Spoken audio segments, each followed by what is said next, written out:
Gostaria que você se colocasse de pé e abrisse a sua Bíblia no livro de Filipenses.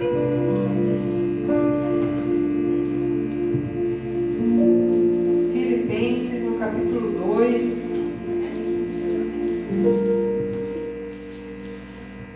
Amém? Você encontrou? Amém. Filipenses, capítulo 2, a partir do primeiro versículo, diz assim: Portanto, se existe alguma exortação em Cristo, alguma consolação de amor, alguma comunhão do Espírito, se há um profundo afeto e sentimento de compaixão, então completem a minha alegria, tendo o mesmo modo de pensar, tendo o mesmo amor e sendo unidos de alma e mente. Não façam nada por interesse pessoal ou vaidade, mas por humildade, cada um considerando os outros superiores a si mesmo. Não tendo em vista somente os seus próprios interesses, mas também os dos outros. Tenham entre vocês o mesmo modo de pensar de Cristo Jesus, que mesmo existindo em forma de Deus, não considerou o ser igual a Deus algo que devia ser retido a qualquer custo.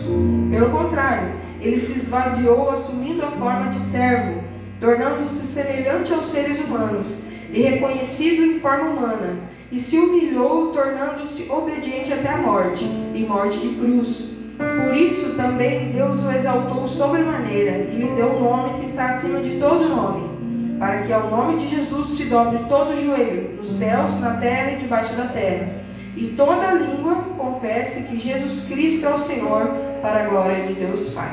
Amém? Que passagem difícil, né? Deixar os nossos próprios interesses, deixar nossos desejos, aquilo que nós queremos, para nós fazermos a vontade de Deus. Para nós, e Deus não falou assim, ó, tem o mesmo modo de pensar, mas daí, o modo de pensar de quem? Porque nós somos vários, né? Não, tem o mesmo modo de pensar de Cristo. Porque Cristo não teve aquele sentimento de que eu sou filho de Deus, eu posso fazer tudo o que eu quiser. Não, ele se humilhou, ele foi como qualquer um de nós. Ele teve humildade no seu coração. É difícil às vezes a gente deixar o nosso interesse, mas nós temos um modelo. E sabe o que sustenta Jesus? O fato dele saber quem ele é. Ele sabia que ele era o Filho de Deus. Ele não precisava ficar demonstrando para as pessoas o seu excesso de poder, quanto ele era maravilhoso. E ele é maravilhoso. Mas ele sabia quem ele era. Por isso que é tão difícil muitas vezes a gente deixar os nossos interesses e colocar os interesses das pessoas acima dos nossos. Porque nem sempre a gente lembra que nós somos em Deus. Então que nessa noite o Senhor venha se revelar e venha revelar a você quem você é nele. Que nós temos a identidade de filhos de Deus. Jesus conquistou essa posição para nós. Nós somos filhos, nós somos adotados por Ele. Nós somos herdeiros, co-herdeiros com Cristo. A palavra de Deus diz isso. Então nós não temos necessidade de defender os nossos interesses, de ficar brigando por aquilo que a gente acredita. Tenhamos o mesmo modo de pensar de Jesus. Aquela palavra que a gente sempre fala, que Jesus nos convida, olha, vinde a mim. A gente só lembra do vinde a mim porque a gente está cansado, e a gente vem nele toda vez que está cansado e está sempre cansado. Mas ele fala assim, aprendam de mim, que sou manso e humilde de coração. Então acharão descanso para as vossas almas. A gente não acha descanso porque a gente não tem buscado ser como Jesus. Precisamos aprender dele, ser como ele, ter o modo de pensar de Jesus. Ele é o nosso modelo, ele é o nosso padrão. Amém? Que nessa noite nós possamos aprender de Jesus. Eu gostaria que você fechasse os teus olhos. E nós vamos clamar a Deus por esse ensinamento, porque isso é fundamental, irmãos. Se nós somos cristãos, nós precisamos aprender a ser como Cristo, porque senão nós não somos. Pai amado, nós te louvamos pelo privilégio que temos, pela oportunidade que temos de mais uma vez aprender de Ti, aprender da Tua palavra nesse lugar, com os nossos irmãos. Nós sabemos o que é difícil, Pai, seguir essa palavra, viver essa palavra, deixar os nossos interesses. Mas Espírito Santo de Deus, nessa noite o nosso coração está aberto diante da Tua presença, para que o Senhor venha nos ensinar a ser como o Senhor, a ter os Seus interesses, a viver os Seus propósitos. E eu sei que nós encontraremos descanso para as nossas almas. Ensina-nos a ser como o Senhor é, Pai, a ter paciência, a ter o amor que o Senhor tem. aprender a conviver com as outras pessoas, independente das diferenças. Que nós venhamos aprender a ser como o Senhor é. O Senhor é o nosso alvo, Senhor. É o que nós buscamos. Então não desista de nenhum de nós, mas continua esse trabalho em nome de Jesus.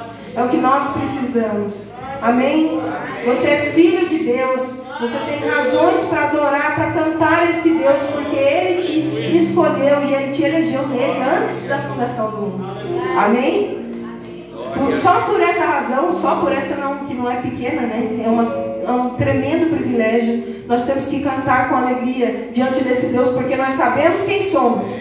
Nós somos filhos do Altíssimo, amém? E nós vamos adorar dizendo: olha, eu quero que o mundo ouça o júbilo, o som de alegria que vem do povo de Deus. Aleluia.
Todos os dias é o nosso fim, é aquilo que já está garantido por nós, aquilo que Jesus já fez, aquele Deus poderoso. É esse nome sobre todo nome que nós somos co-herdeiros com Ele. Nós vamos adorar, dizendo: Jesus, o seu nome é poderoso. Eu sei que o Senhor tem poder para curar, para transformar, para realizar grandes obras, e nós te servimos de todo o coração com alegria, Senhor. Deus está aqui, e a hora de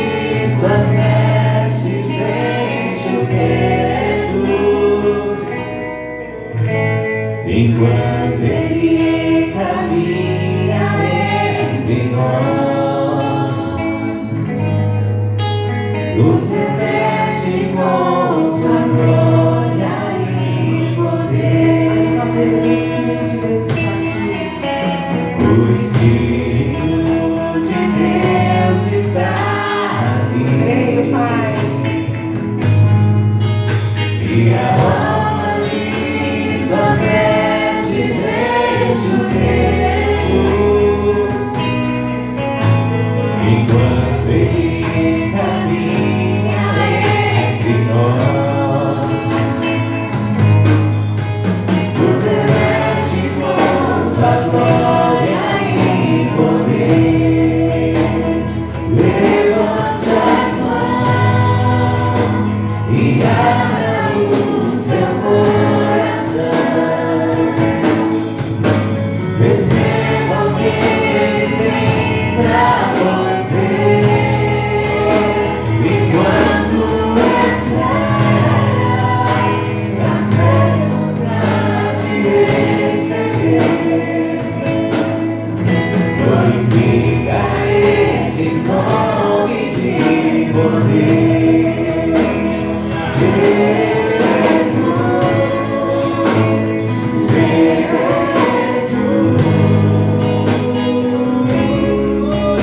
Este nome há poder pra curar.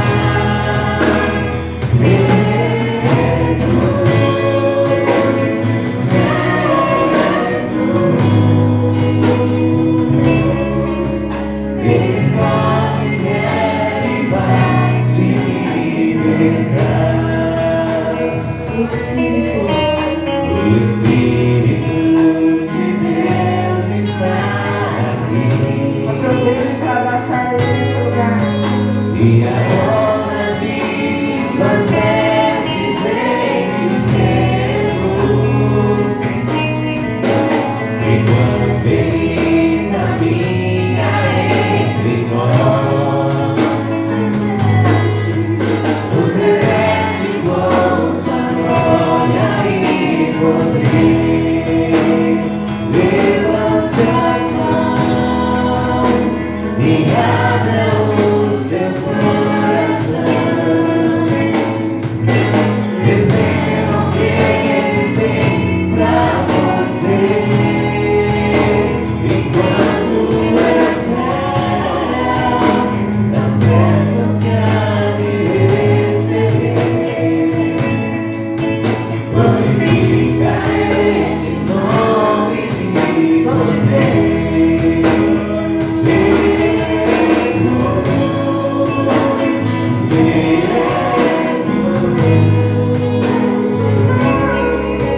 Este nome há poder pra curar.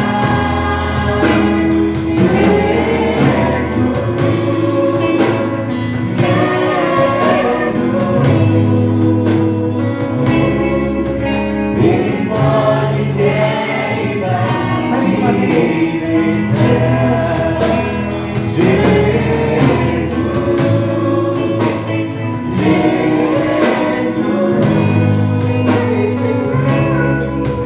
Este nome há poder pra curar.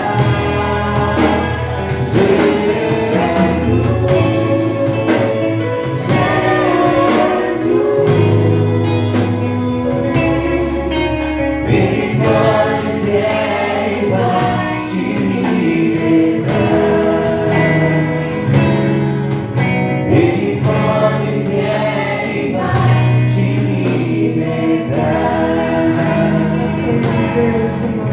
Ele pode, quer e vai te libertar. O nome sobre todo nome está nesse lugar. Creia. A palavra diz que Ele é fiel à sua palavra para cumprir. Ele disse que aqueles que estivessem reunidos no seu nome, concordando, tendo a mesma forma de pensar, tendo o mesmo modo, os mesmos interesses, Ele estaria reunido no meio de nós. Pai, nós temos os mesmos interesses, o interesse de estar aqui pela Tua presença, de buscar aprender de Ti, Senhor Jesus. Aprender segundo a Tua boa aprendendo a ser manso e humilde de coração. Nós precisamos do Senhor nesse lugar, Senhor. Então fala mais uma vez aos nossos corações por meio da tua palavra, em nome de Jesus. Amém? Glória a Deus. Amém. Cumprimento os irmãos da paz do Senhor. Amém. Glória a Deus.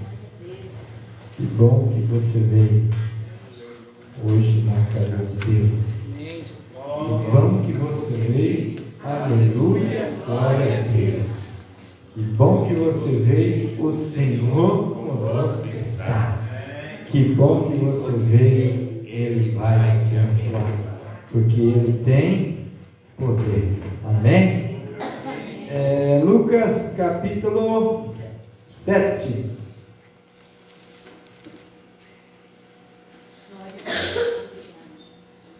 Lucas capítulo 7. A partir do versículo 27. Amém? Diz assim: esse é aquele a respeito de quem está escrito: enviarei o meu mensageiro à tua frente, e ele preparará o teu caminho diante de ti. Eu digo que entre os que nasceram de mulher não há ninguém maior do que João. Todavia o menor no reino de Deus é maior do que ele. Todo o povo, até os publicanos, ouvindo as palavras de Jesus, reconheceram que o caminho de Deus era justo, sendo batizados por João. Mas os fariseus e os peritos na lei rejeitaram o propósito de Deus para eles, não sendo batizados por João. A que posso, pois, comparar os homens dessa geração? Prosseguiu Jesus. Com que se parece? São como crianças que ficam sentadas na praça e gritam umas às outras: nós tocamos flauta, mas vocês não dançaram. Cantamos um lamento, mas vocês não choraram.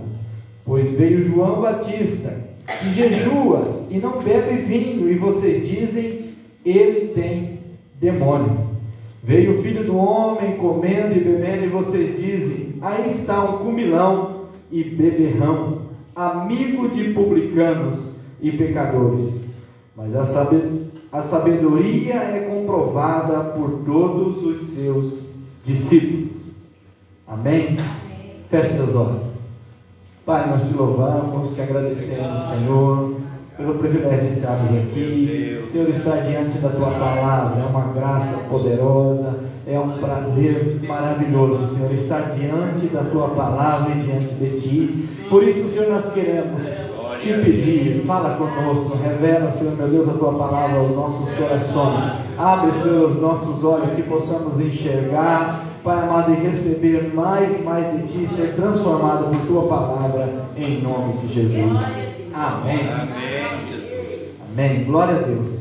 Irmãos, nós falamos semana passada sobre o João Batista, e o João Batista estava passando por um momento de dúvida, um momento de crise, um momento de desânimo, vamos dizer assim, como todo ser humano é sujeito. E o João Batista manda os seus discípulos falar com Jesus, e os discípulos falam com Jesus, e Jesus dá a resposta através de curas, milagres e libertação, e através de uma palavra que os discípulos de João voltam e falam para João, e João, acredito eu, reconheceu que não precisaria esperar outro, mas aquele que ele tinha conhecido, que tinha apontado, era de fato o Messias. E Jesus começa, depois que os discípulos de João saem, começa a pregar e falar da grandiosidade desse homem que não era alguém que era agitado pelo vento, que não se prostrou diante das circunstâncias, que não se dobrou diante da situação adversa, não se calou diante do pecado de um líder romano, não se calou diante dos fariseus, ele não se calou diante de todos que vinham até ele, e ele pregou o evangelho, pregou o reino de Deus. E Jesus olha e diz assim: dos nascidos de mulher não há ninguém maior do que João, mas no reino de Deus ele é o menor. Como eu disse semana passada, João Batista é a dobradiça entre a velha aliança e a nova aliança. Mas ele ainda representa a velha aliança e aponta para a nova. Mas quando vem Jesus, essa nova aliança é inaugurada. O reino de Deus é começado aqui nessa terra. Então, quem é maior? Quem nasceu no reino de Deus. E nós temos o privilégio de ter nascido nesse reino, ter sido chamados por Jesus e desfrutamos desse reino. E quando Jesus começa a falar, e ele fala de fato quem é João, aquele que apontaria o caminho, e o povo, versículo 29, irmão José Maria, vai apontar bem aquilo que o irmão perguntou para mim, que diz: ó, todo o povo, até os publicanos, ouvindo as palavras de Jesus, reconheceram que o caminho de Deus era justo, sendo batizados por João. Então João ainda tinha muitos discípulos, ele ainda tinha muitos discípulos, mas os fariseus e os peritos da lei rejeitaram o propósito de Deus para eles, não sendo batizados por João. Aí, irmão, Jesus vai falar assim: a que compara? Que vamos comparar os homens dessa geração?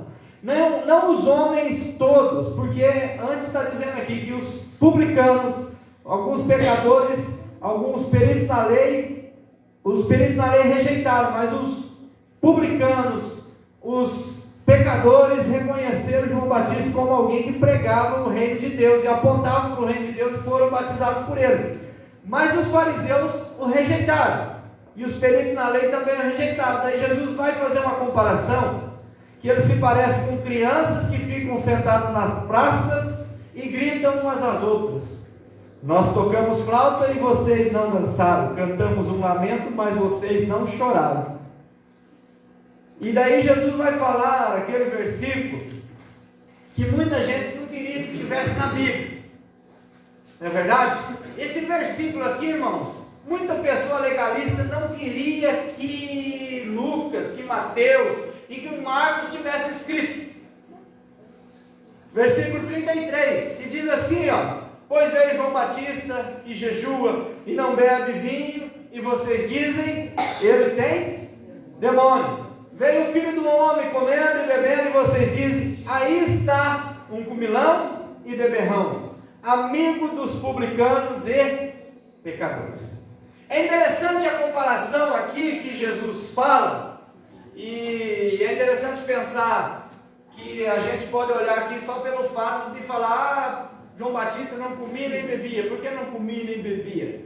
Não comia junto com o publicano, não comia junto com os pecadores. Era alguém reservado. Ele era um profeta nazireu.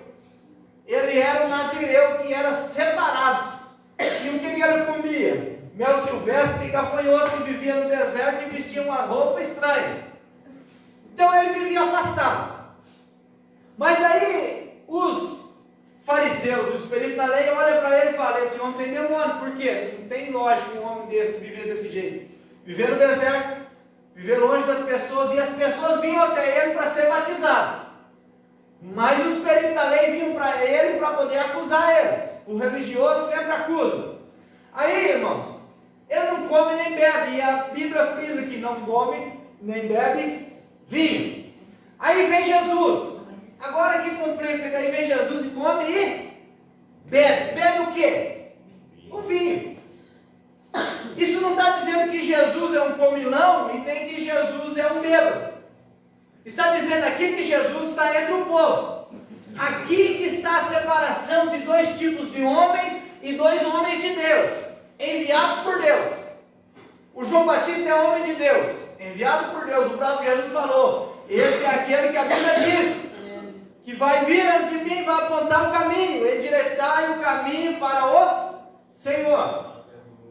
E vem Jesus e se enturma no meio do povo. Então João Batista é um homem de Deus que vive separado, mas ele prega, a palavra dele é forte e ele batiza pessoas. Amém? Amém. Aí vem Jesus e que vive no meio do povão, e que se enturma com o povão, e que para velório e toca no caixão, e que vem um leproso, se prostra diante dele, ele fala: levanta, pode ir apresentar-se ao sacerdote. Vem Jesus e encontra um cego na beira do caminho, e ele cospe no chão, e ele pega aquele lodo que ele fez ali no chão e passa no olho do cego e fala assim: agora vai lá e lava no tanque de Siloé para que você veja. O cego volta meia boca, ele fala assim: não, vamos ter que lavar de novo. Volta lá e lava de novo e volta vendo. Então Jesus é alguém que não só não vive separado, mas vive junto, mas que faz parte da vida daqueles a quem ele veio tocar e abençoar. Mas o João Batista vive separado. Quando os fariseus e os publicanos, os fariseus e os peritos da lei olham para João Batista e falam: ele tem demônio. Quando olha para Jesus, ele está comendo, ele está bebendo, ele está vivendo no meio do povo. O que ele tem? Tem demônio. Porque, irmãos, para o fariseu, o perito na lei, todo mundo que não seja do jeito que eles querem, tem demônio. A religião, na maioria das vezes, ela olha para o outro que não é igual a ele e diz: tem demônio. E nós precisamos cuidar e vigiar para que nós não nos tornemos pessoas religiosas que olhem para o jeito, no modo que os outros vivem e fazem e falam: é demônio, não é de Deus.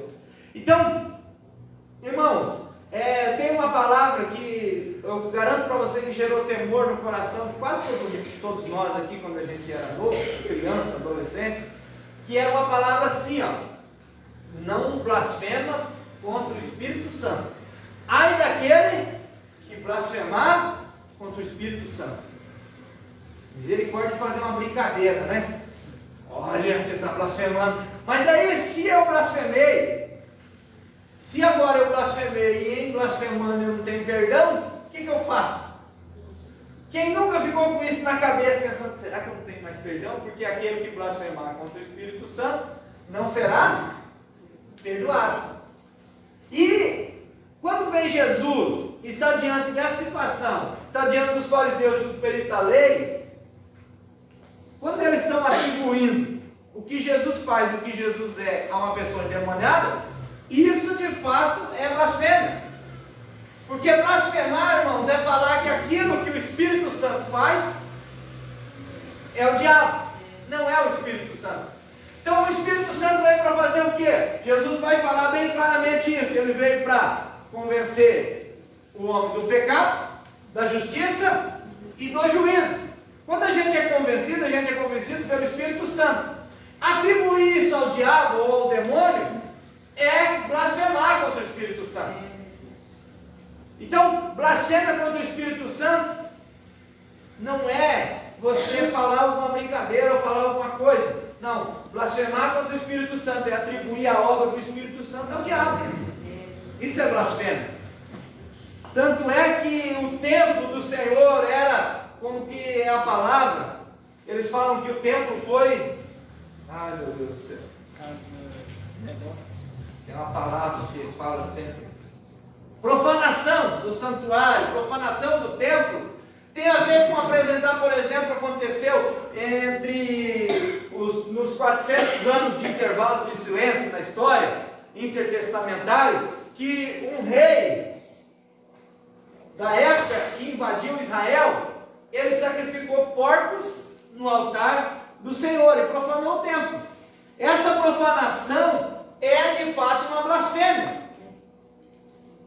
Então, irmãos, quando Jesus está falando assim, ó, esses homens ouviram João Batista, não foram batizados por João Batista, não quiseram ouvir João Batista, eles se afastaram de João Batista, e agora veio Jesus, diferente de João Batista, que João Batista apontou para Jesus e falou que ele era o Cordeiro de Deus que tira o pecado do mundo, e eles ainda assim não reconheceram e não seguiram Jesus, antes o acusaram de endemoniado.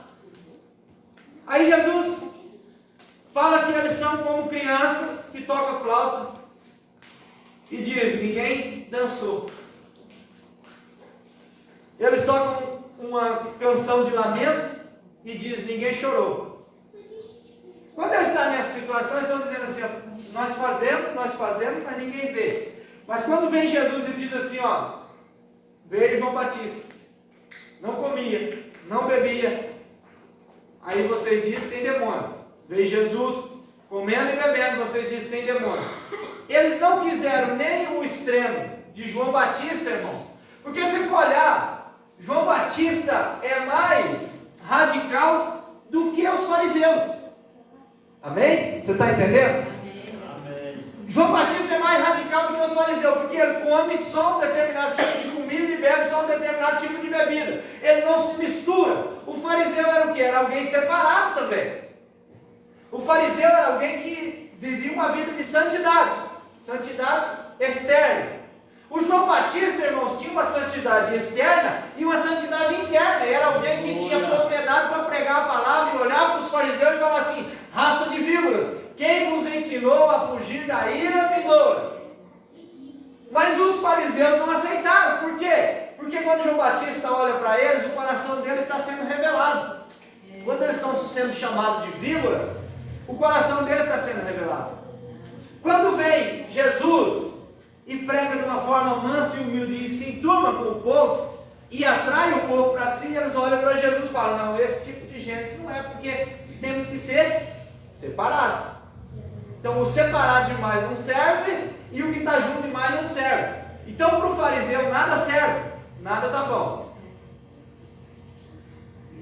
Então eles eram como crianças e que não sabiam para onde ia. Então eles ficaram na praça sem rumo. Igual o grupo de motoqueiro que tinha na cidade uma vez, chamado Sem Rumo. Não tinha rumo nenhum. E viver sem rumo, irmãos, é viver aquém daquilo que o Espírito Santo quer fazer.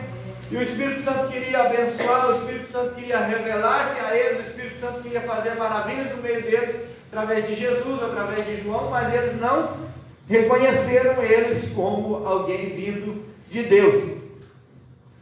Mas no versículo 35 vai dizer assim: mas a sabedoria é comprovada por todos os seus discípulos. Quando Jesus, irmãos, é chamado de endemoniado porque ele come e bebe no meio dos pecadores, uma pessoa endemoniada, uma pessoa possessa, é uma pessoa sem rumo e desorientada. Amém? É uma pessoa que não tem sabedoria nenhuma. É uma pessoa que não é ela que se dirige, que se governa. Então, o endemoniado não se governa, não sabe o que está fazendo. Ele é governado pelo demônio.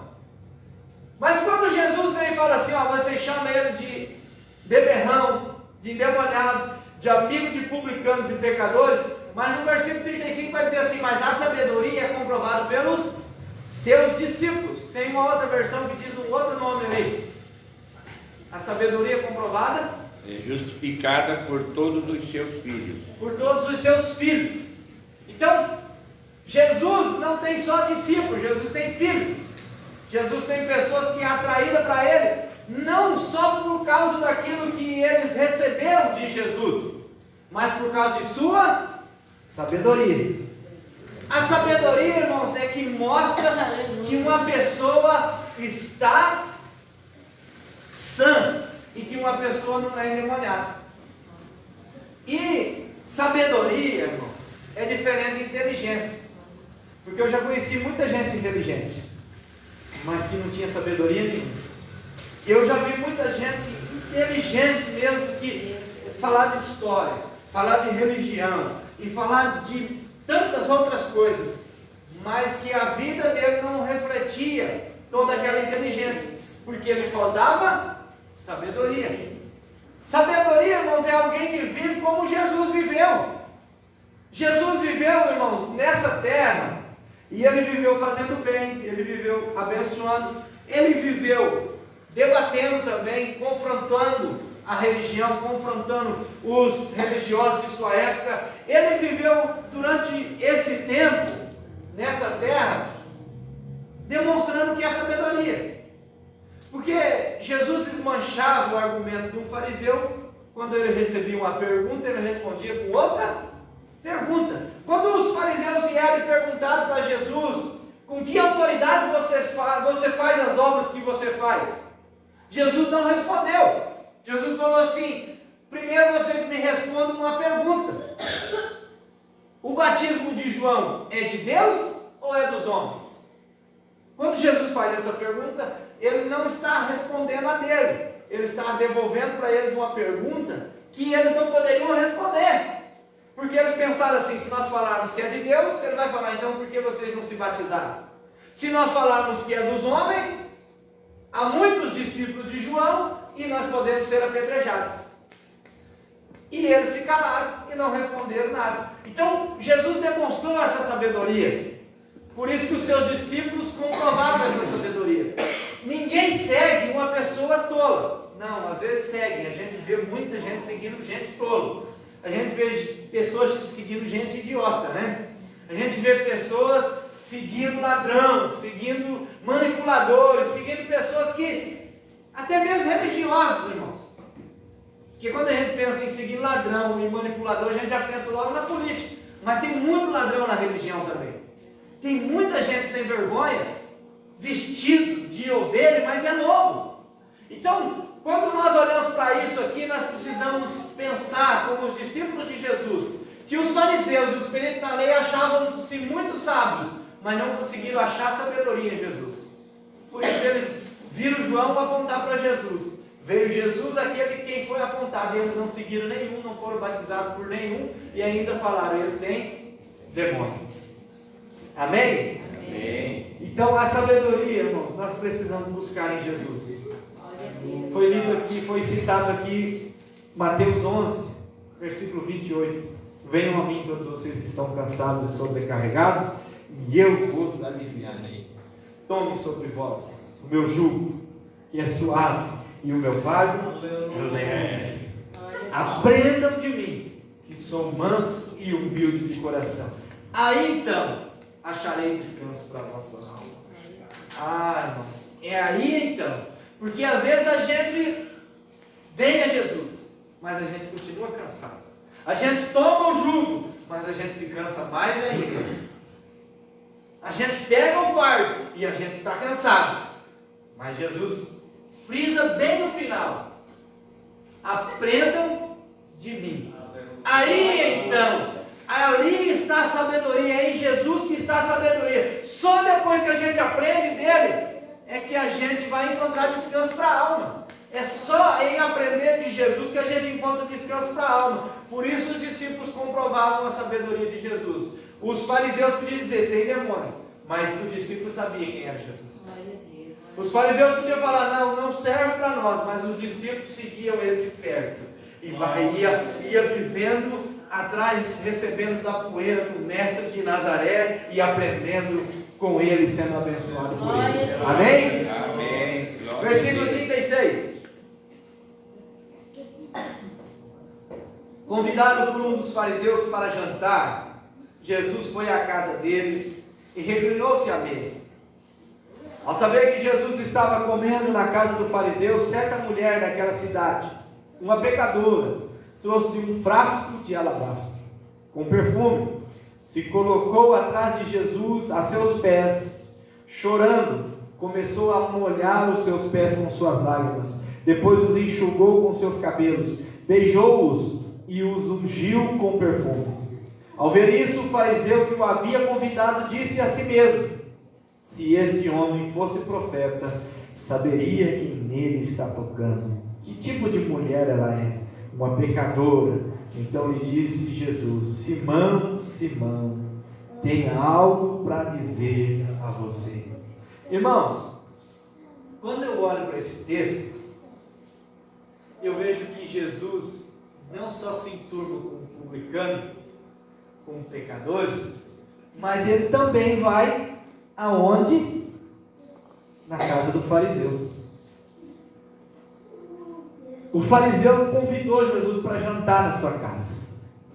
O fariseu convidou Jesus para ir lá no seu lar. Não sei a intenção do coração do fariseu, mas Jesus sabia. Não sei qual era o propósito do fariseu, mas Jesus sabia. E o fariseu convida Jesus, e Jesus entra em sua casa e se reclina à mesa. E Jesus está ali, esperando receber alguma coisa. Porque, irmãos, quando você convida alguém para ir na sua casa, você tem que oferecer, nem que seja um copo de água, não é verdade? Nem que seja uma balinha, nem que seja um pão, um café, um churrasco, uma feijoada. Quando você convida alguém na sua casa, você vai oferecer alguma coisa. Um macarrão, no caso lá em casa, sempre que alguém vai lá, a gente oferece macarrão. Uma pizza. Então, quando alguém vai na sua casa, você convidou, tem que oferecer alguma coisa. Então, você já entendeu, né? Convidou, oferece alguma coisa. Nem que seja água. Aí Jesus está lá, sentado, reclinado à mesa. Mas não vem nada. A conversa, pelo jeito, não está fluindo. Porque são duas pessoas que parecem que são opostas. Você já foi na casa de alguém que não tinha assunto com você? Já foi alguém na sua casa que não tinha assunto com você?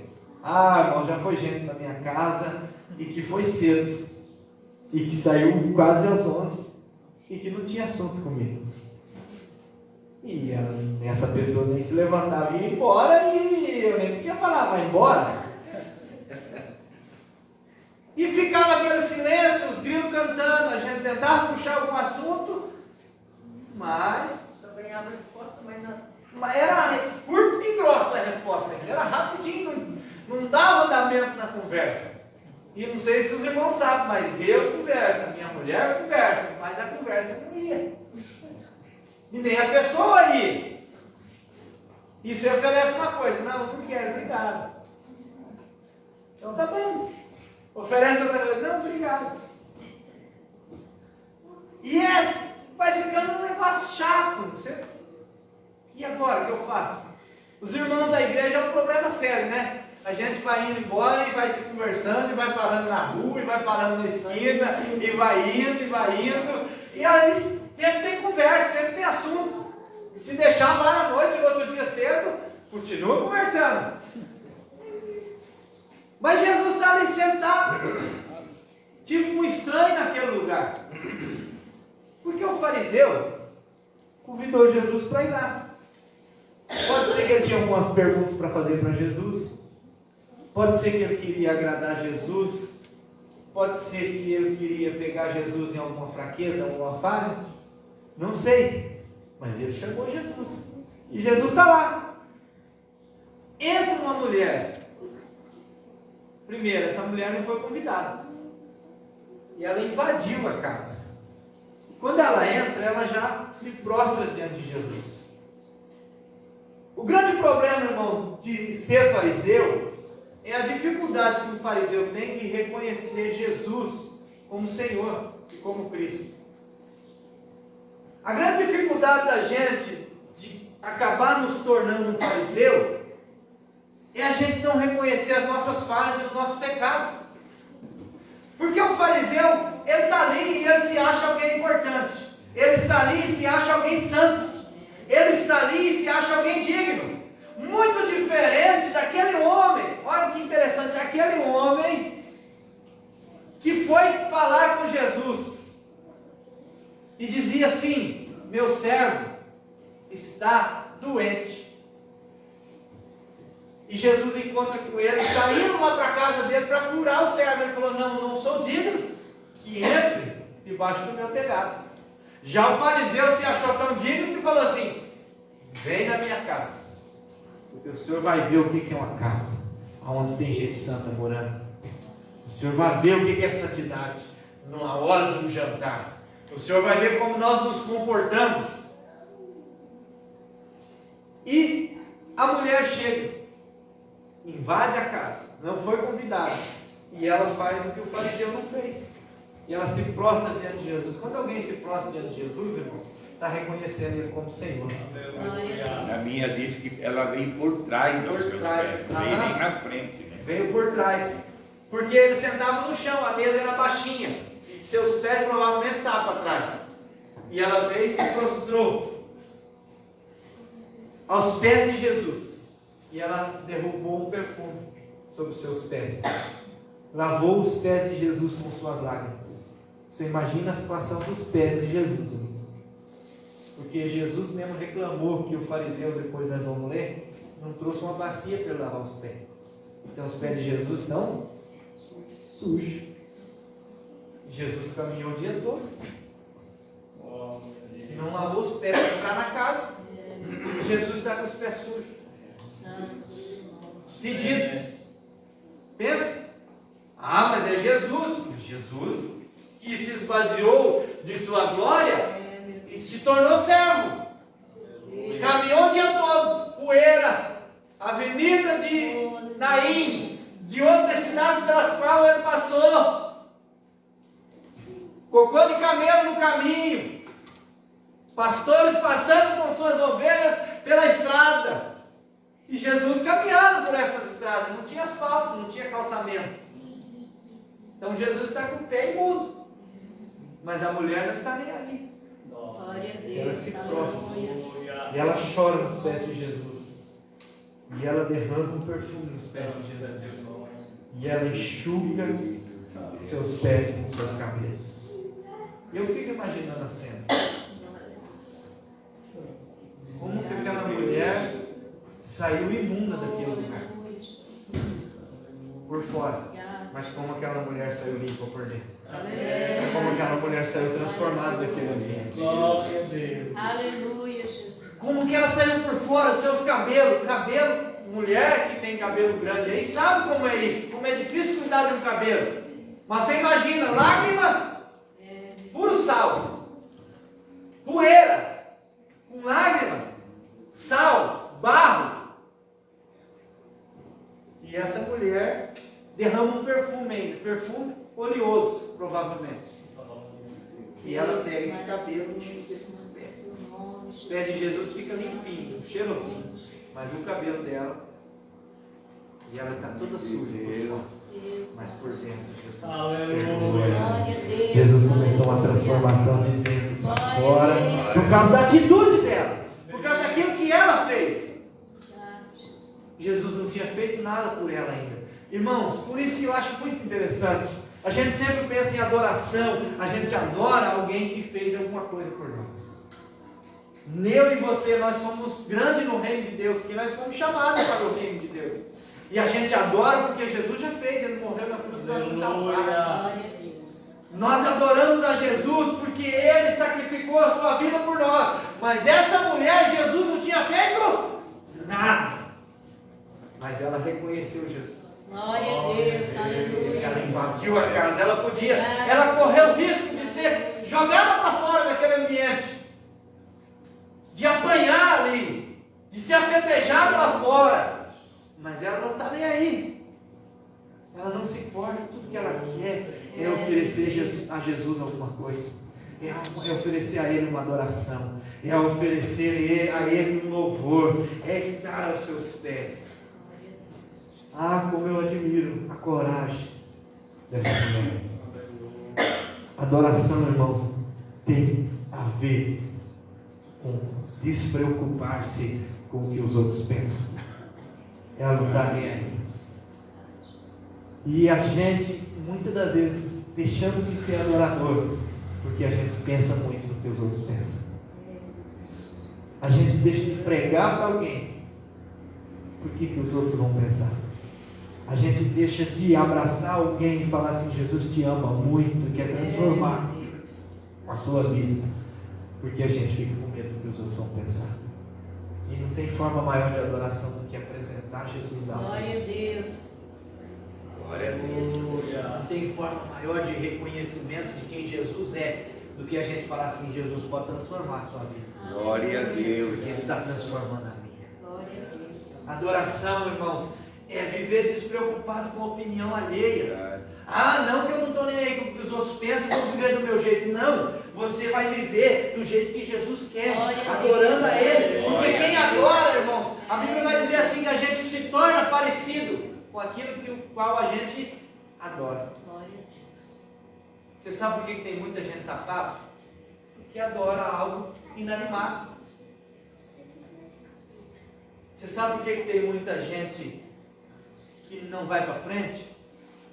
Porque adora alguma coisa que não interage, não tem interação. Por isso que adorar Jesus é diferente. A mulher está ali adorando Jesus, Jesus não está indiferente com a situação dela. Jesus está abençoando a vida dela com perdão. Glória a Deus. Jesus está abençoando ela com transformação. Glória a Deus. Jesus está amando aquela mulher. É, meu Deus. Obrigado, Jesus. Então, irmãos, nós precisamos aprender a adorar. Nós precisamos nos colocar aos pés de Jesus. Glória a Deus. Eu vou continuar só semana que vem. Porque você precisa de um tempo para refletir sobre a adoração. Aleluia, Jesus. Nós precisamos de um tempo para refletir sobre o que é adorar Jesus, sobre o que é quebrar protocolos. Uma mulher não era bem-vinda naquele lugar, ela não foi convidada. É, meu Deus. Era a casa de um fariseu, alguém que, irmão, religiosamente falando, era o padrão do seu tempo. Quando alguém era fariseu, era o religioso modelo daquela época. Era alguém que todo mundo que pretendia fazer parte da religião queria ser um fariseu. Alguém que investigava e teria que descobrir quem era o Messias. Era eles que tinham essa responsabilidade. E o fariseu convida o Messias para jantar na sua casa. O fariseu convidou o Messias para vir na sua casa e não conseguiu enxergar ele como o Messias. Não teve capacidade de servir, não teve capacidade de o amar, não teve capacidade de oferecer-lhe algo que viesse do seu coração. Porque, irmãos, a religião, a gente repete coisas. Na religião alguém fala, levante a sua mão, e a gente levanta. Na religião alguém fala, dobra os seus joelhos nesse momento, e nós vamos orar, e a gente dobra. Na religião alguém fala assim, vem para frente, vamos orar junto, e a gente vai. Na religião a gente vem na quinta-feira no estudo, porque é convocado, é chamado, e a gente vem. No sábado a gente tem culto de louvor e adoração, e a gente vai porque a gente vai seguindo o que a religião faz, mas o que de fato está vindo no nosso coração. Adoração, irmãos, não é aquilo que a gente faz por causa da religião. Adoração é aquilo que nós fazemos por amar a Jesus. Adoração não é seguir uma religião. Adoração é seguir um Jesus. Amém. Ele nos chamou para ser novamente religado. Religião é isso, é religar o céu, a terra, e é o que Jesus veio fazer. Então eu sigo Jesus, eu adoro Jesus, mas essa adoração tem que sair daqui de dentro. Só convidar Jesus para ir lá na minha casa não resolve. Ele chamou Jesus, quem sabe para identificar em Jesus algum traço de Messias. Mas ele não tinha nada no coração para oferecer para Jesus. Mas veio uma mulher, conhecida como pecadora. Só adora Jesus, irmãos, quem reconhece que é menor que ele. Glória a Deus, Jesus. Adoração tem a ver com nos reconhecer menor do que Jesus. Não tem como adorar alguém se você não se reconhece menor. Por isso que às vezes tem pessoas adorando tantas coisas, tantos ídolos, o dinheiro, adorando coisas, adorando pessoas, adorando ídolos, coisas vazias, coisas loucas. Irmãos, é triste você olhar para um objeto, por exemplo, o dinheiro, é um ídolo, é algo vazio. E quando você olha para o dinheiro e você adora ele, porque a adoração, irmãos, tem a ver com o que nós oferecemos. Adoração é tudo aquilo que rouba o lugar de culto ao Senhor. A gente pode adorar uma pessoa, não é verdade? Tem gente, irmãos, que a vida acabou por causa de pessoas.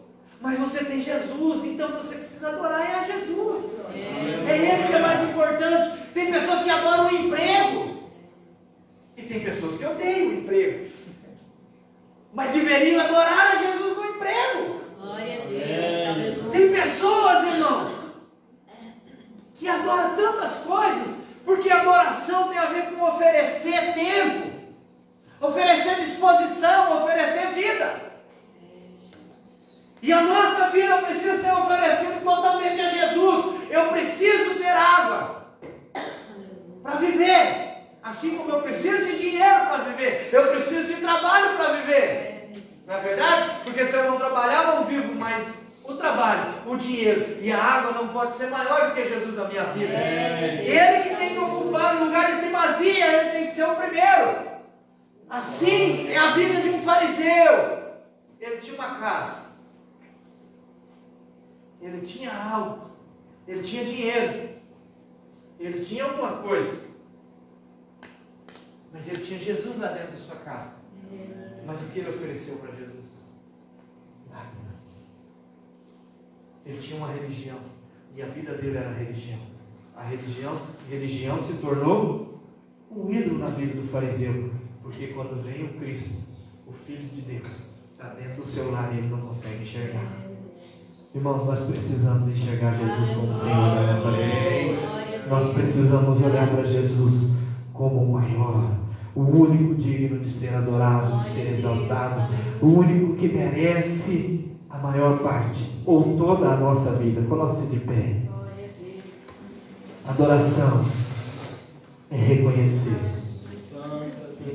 Adoração é não se importar, mas entregar-se totalmente aos pés de Jesus. Ah, irmãos, que tipo de adoração é a nossa? Aqui convida Jesus para a nossa casa, para fazer uma investigação, para fazer algumas perguntas, para conversar quando a gente achar que tem assunto, ou é adoração que se despeja aos pés dele, sem se importar com os paradigmas, com os dogmas, com as regras religiosas, muitas das vezes que nos afastam do Senhor. Porque o fariseu não reconhece João Batista como alguém vindo de Deus, mas o fariseu também não reconhece o Messias, para quem João Batista apontava como o Messias e como alguém vindo de Deus. A dificuldade do fariseu era reconhecer-se culpado e fraco,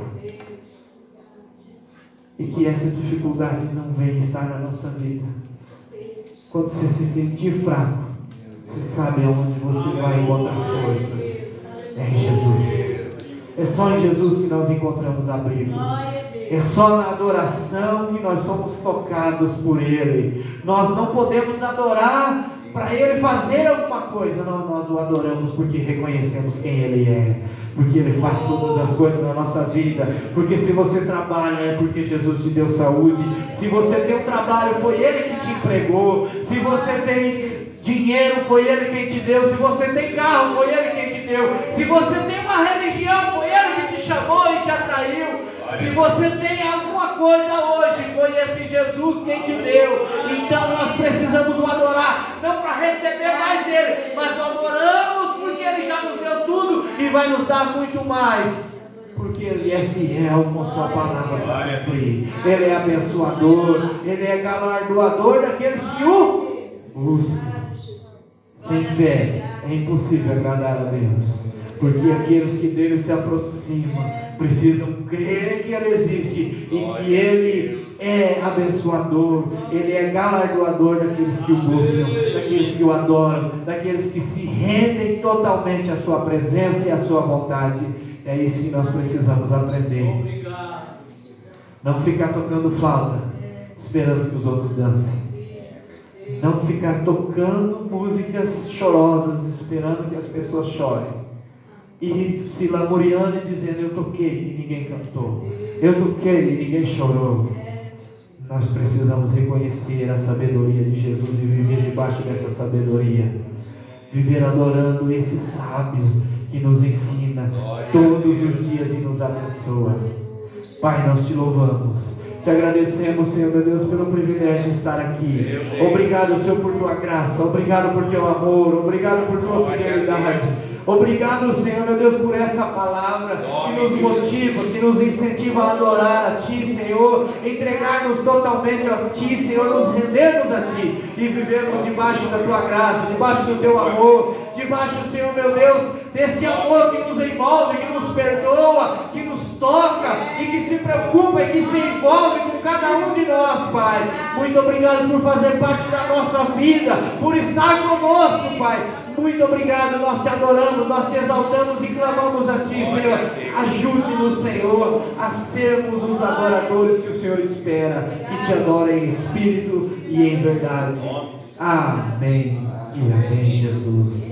Que o grande amor de Deus, a graça e a paz do nosso Senhor e Salvador Jesus Cristo, a comunhão e a consolação do Espírito Santo de Deus esteja sobre a vida de todos nós, não só agora, mas para todos sempre. Todos que amam o Senhor Jesus podem dizer amém.